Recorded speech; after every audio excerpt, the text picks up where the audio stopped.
મોડાસા શહેરમાં વરસતા વરસાદની અંદર એક વ્યક્તિ બાઇક સ્ટાર્ટ કરતા આગ લાગી હતી. અરવલ્લી જિલ્લાના મોડાસા શહેરમાં આજે વરસતા વરસાદની અંદર એક વ્યક્તિ ઘરે જમવા માટે આવેલ હતો. ત્યારે જમ્યા બાદ એકાએક બાઇક સ્ટાર્ટ કરવા જતા ઓચિંતાની શોર્ટ સર્કિટના કારણે આગ લાગી હતી, જેને લઈને આજુબાજુના લોકો આ આગ ઓલવવા માટે દોડી આવ્યા હતા અને મહામુસીબતે આ આગ ઓલવવાનો પ્રયત્ન કરી રહ્યા છે. ત્યારે આવા વ્હીકલોની વીમો અથવા તો અન્ય કાગળ છે કે નહીં તે પોલીસે અથવા આરટીઓએ તપાસ કરી ચેક કરવા જોઈએ નહીં. તો આવા ભરેલા મહોલ્લામાં કોઈ મોટી ઘટના બને તો તેનો જવાબદાર કોણ રહે, તે એક સવાલ છે. ભરત કડિયા સાથે તનિષા પરમાર, સિટી ન્યૂઝ, મોડાસા. સાબરકાંઠા જિલ્લાના પ્રાંતિજ ખાતે સ્તનપાન સપ્તાહની ઉજવણીના ભાગરૂપે રેલીનું આયોજન કરવામાં આવ્યું હતું અને રંગોળી સહિત સેમિનાર યોજીને માર્ગદર્શન પૂરું પાડ્યું હતું. પ્રાંતિજ વિશ્વ સ્તનપાન સપ્તાહ 2024ની ઉજવણીના ભાગરૂપે રેલીનું આયોજન કરવામાં આવ્યું હતું, જેમાં વિસ્તારના લાભાર્થીઓ, મુખ્ય સેવિકા બહેનો, પ્રોજેક્ટ વૃદ્ધિના કોઓર્ડિનેટર, આંગણવાડી કાર્યકર બહેનો મોટી સંખ્યામાં ઉપસ્થિત રહી હતી. જેમાં સ્તનપાનને સુદૃઢ કરવા માતા પિતા માટે યોગ્ય સુવિધા અને વાતાવરણ પૂરું પાડ્યું છે, જે માટે એક વાલીઓને જાગૃત કરવામાં આવ્યા હતા અને રેલીનું સુંદર આયોજન પણ કરવામાં આવ્યું હતું. તો સ્તનપાન અંગે જાગૃતિ આવે તે હેતુથી જનસેવા કેન્દ્ર ખાતે એક સેમિનારનું આયોજન કરવામાં આવ્યું હતું, જેમાં પ્રાંતિજ સીડીપીઓ ધ્રુતિબેન પુરોહિત દ્વારા સ્તનપાનનું મહત્વ, ફાયદાઓ વિશે વિસ્તૃત માર્ગદર્શન આપવામાં આવ્યું હતું. જેમાં સગર્ભા, દાત્રી માતા, પિતા, દાદા, કિશોરી સહિત 50થી વધુ લાભાર્થીઓ સમજ આપી હતી. તો આ પ્રસંગે પ્રાંતિજ સીડીપીઓ ધ્રુતિબેન પુરોહિત, મુખ્ય સેવિકા બહેનોમાં સોનલબેન ઉપાધ્યાય, જોશી મીનાક્ષીબેન, રમીલાબેન, મંજુલાબેન, મેઘનાબેન, કૃપ્તિબેન, પ્રોજેક્ટ કોઓર્ડિનેટર મહેલભાઈ, અવિનાશભાઈ તથા અજયભાઈ, વર્ષાબેન, પ્રિયંકાબેન, અલકાબેન તથા હિનાબેન રાવલ, ભાવસાર હેમાંગીબેન સહિત પ્રાંતિજ ઘટક 1 અને 2 ના સ્ટાફ ઉપસ્થિત રહ્યો હતો. રમેશ મિસ્ત્રી સાથે તનિષા પરમાર, સિટી ન્યૂઝ, પ્રાંતિજ.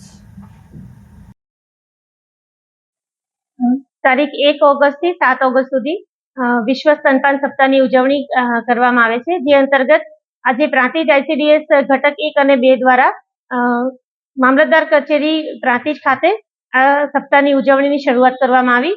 જે અંતર્ગત એક સેમિનારનું આયોજન કરવામાં આવ્યું હતું, જેમાં સગર્ભા ધાત્રી માતાઓ, લાભાર્થીઓ, એમાં પુરુષ લાભાર્થી પણ આપણી સાથે સામેલ હતા, જેમને આપણે સ્તનપાનનું મહત્વ, સ્તનપાન કેમ કરાવવું જોઈએ, સ્તનપાનની શરૂઆત, સ્તનપાનના ફાયદા વિશે સમજણ આપી.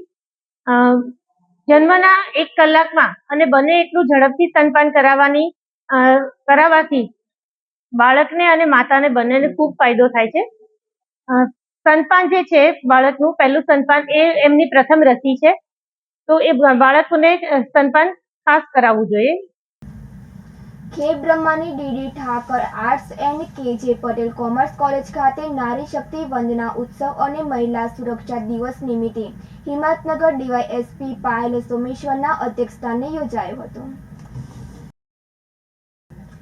મહિલા અને બાળ વિકાસ વિભાગ તથા સાબરકાંઠા જિલ્લા પોલીસ વિભાગ દ્વારા મહિલાઓની સુરક્ષાને લગતા કાયદાઓ અને સાયબર ક્રાઇમ વિષય ઉપર માર્ગદર્શન આપતો સેમિનાર રાખવામાં આવેલ હતો અને જનજાગૃતિનો સંદેશ હર ઘર સુધી પહોંચાડવા માટે ખેડબ્રહ્મા શહેરમાં વિદ્યાર્થીઓની રેલી યોજાઈ હતી.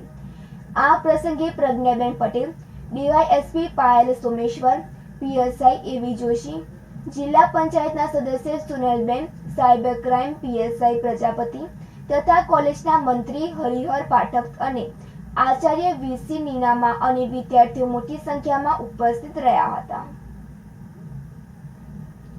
ભરત ચૌહાણ સાથે તનિષા પરમાર, સિટી ન્યૂઝ, ખેડબ્રહ્મા.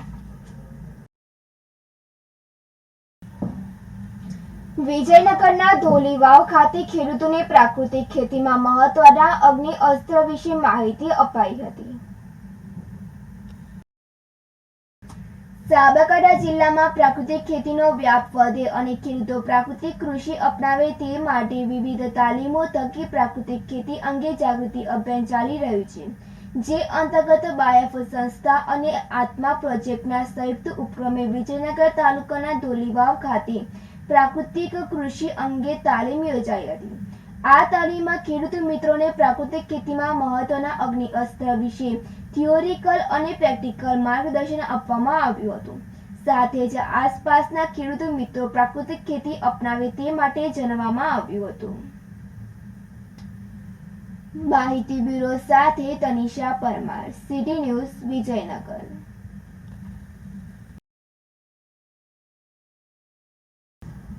આંતરરાષ્ટ્રીય હિન્દુ પરિષદ, રાષ્ટ્રીય બજરંગ દળ, અરવલ્લી કરણી સેના, અખિલ હિન્દ મહાસભા દ્વારા હિન્દુ નેતાની ધરપકડને લઈને અરવલ્લી કલેક્ટર સાહેબને આવેદનપત્ર આપવામાં આવ્યું હતું. આંતરરાષ્ટ્રીય હિન્દુ પરિષદ, રાષ્ટ્રીય બજરંગ દળ, અરવલ્લી કરણી સેના, અખિલ હિન્દ મહાસભા દ્વારા હિન્દુ નેતાની ધરપકડને લઈને અરવલ્લી કલેક્ટર સાહેબને આવેદનપત્ર આપવામાં આવ્યું હતું. તારીખ 1/8/2024ના રોજ કેન્દ્રીય મંત્રી અને ગુજરાત પ્રદેશ અધ્યક્ષ રણછોડભાઈ ભરવાડ, બચુભાઈ લાડવા તથા રાજુભાઈ પટેલ ત્રણેયની ધરપકડ અમદાવાદ ક્રાઇમ પોલીસ દ્વારા તારીખ 31 જુલાઈના રોજ ધરપકડ કરવામાં આવેલ છે. તેનો સખત વિરોધ કરીએ છીએ અને તેમને તાત્કાલિક અસરથી મુક્ત કરવામાં આવે તેવી અમારી માંગણીનું આવેદનપત્ર આપવામાં આવ્યું હતું, જેમાં અરવલ્લી જિલ્લા અધ્યક્ષ Rambhai Patel, north Gujarat media convener Narayan Sharma, Karni Sena ઉત્તર ગુજરાત મહામંત્રી સચિનસિંહ પુવાર, રાષ્ટ્રીય બજરંગ દળ અધ્યક્ષ પ્રિયાંક પોકાર, ઉપાધ્યક્ષ કનુભાઈ પટેલ, હિતેશ જોશી વગેરે કાર્યકર્તા ઉપસ્થિત રહ્યા હતા. ભરત કડિયા સાથે તનિષા પરમાર, સિટી ન્યૂઝ, મોડાસા.